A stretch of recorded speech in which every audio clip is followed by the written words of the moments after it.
You mentioned something right there, which is what is the problem with not having adequate levels of nitric oxide being produced in the body? What are some of the ramifications that can happen?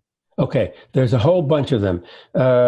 When we initially made the discovery that our bodies produce NO, we didn't know what the ramifications were. And then shortly thereafter, we showed that if you don't have enough NO, you'll get hypertension, you'll get high blood pressure, because the arteries make nitric oxide to keep the blood pressure down in the normal range.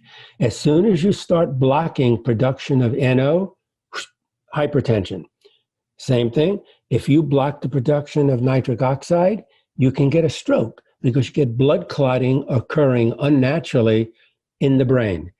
If the blood clots unnaturally in the coronary arteries of the heart, you get a heart attack. So NO is required to maintain those functions. Also, if you have inadequate NO, we know now, based on another discovery we made in the early 90s, that males will develop impotence or erectile dysfunction.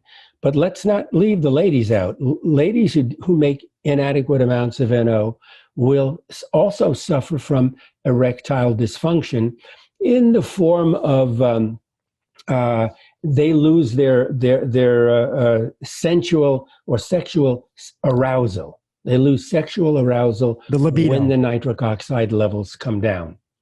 And the other aspect of it, of course, something that you're an expert in, it's called the brain. The brain depends so heavily on nitric oxide for numerous functions. The most important functions we know about NO in the brain is that the nitric oxide promotes learning, memory recall, recalling information in the memory, and also just you remembering facts and so on.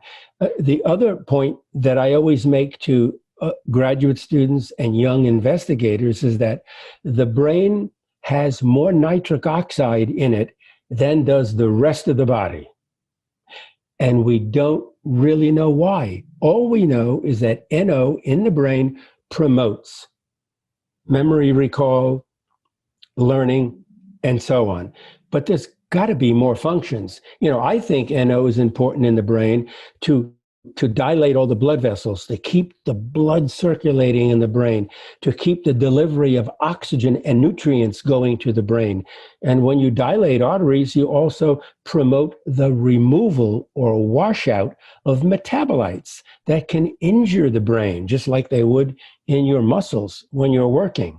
And so I personally believe that the nitric oxide is one of the most important signaling molecules in the brain. And what I can tell you, Drew, is that as a Nobel laureate, I can get by saying anything I want. So I'm making that statement.